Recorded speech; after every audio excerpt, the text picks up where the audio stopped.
আগের ম্যাচে ড্র ঝেড়ে এবার আবারও জয়ের ধারায় ফিরে এসেছে বার্সেলোনা। 2-0 গোলে এগিয়ে থাকার পরেও 80 মিনিটের পর 2 গোল হজম করে মৌসুমের প্রথম ড্র করে কাতালান ক্লাবটি। এবার চ্যাম্পিয়ন্স লিগের মঞ্চে এসে সেই ভুল আর করেনি তারা।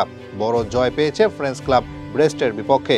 ম্যাচের 10ম মিনিটে পেনাল্টি হতে দলকে এগিয়ে দেন রবার্ট লেভানদস্কি। চ্যাম্পিয়ন্স লিগে এটা ছিল তার 100তম গোল। তৃতীয় খেলোয়াড় হিসেবে এই মাইলফলক স্পর্শ করে তিনি। বাকি দুজন যে মেসি ও রোনালদো সেটা আর বলার প্রয়োজন নেই আলাদা করে। তবে একটা জায়গায় ছাড়িয়ে গেছেন রোনালদোকে।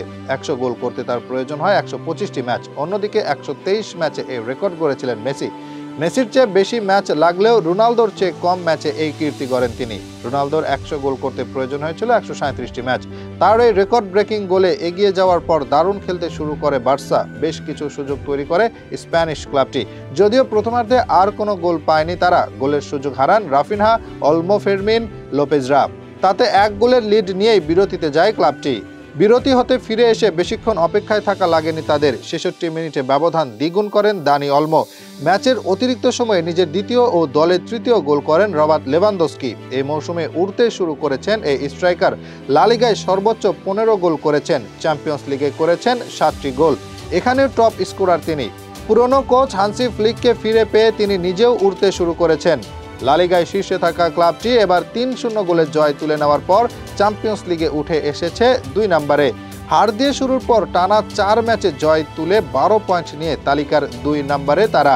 1 নম্বরে আছে লাউতারো মার্টিনেজের ক্লাব ইন্টার মিলান। 5 ম্যাচে 13 পয়েন্ট তাদের। পরের 3 ম্যাচে যদি 2টি জয় পায় কাতালান ক্লাবটি তবে সেরা 8 দলের মাঝেই তারা নিশ্চিত করবে পরের রাউন্ড। ইতিহাসে প্রথম দল হিসেবে চ্যাম্পিয়ন্স লিগে 3 গোলের লিড পাওয়ার পরেও 75 মিনিটের পর 3 গোল হজম করে ম্যাচ ড্র করেছে ম্যানচেস্টার সিটি। হাল্যান্ডের 2 গোলের পর 1টি গোল করেন গুন্ডোগান। তবে 75 মিনিটে ফেয়নোর্ডের হয়ে 1 গোল শোধ করেন মৌসা।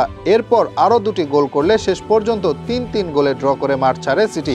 এদিকে বার্সার বড় জয়ের দিনে বড় জয় পেয়েছে আরেক স্প্যানিশ ক্লাব অ্যাথলেটিকো মাদ্রিদ। প্রতিপক্ষকে নিয়ে স্রেফ ছেলে খেলা করেছে তারা। স্পার্তা প্রাগের বিপক্ষে 15 মিনিটে দলকে এগিয়ে দেন হুলিয়ান আলভারেজ। 59 মিনিটে আরও 1টি গোল করেন তিনি। এরপর বদলি নামা আরেক আর্জেন্টাইন অ্যাঞ্জেল কোরেয়া স্কোর শিটে নিজের নাম তোলেন দুবার। দুজনের 4 গোল ও গ্রিজম্যান আর লরেন্তের 1টি গোলের উপর ভর করে 6-0 গোলের বড় জয় নিয়ে মাঠ ছাড়ে অ্যাথলেটিকো মাদ্রিদ।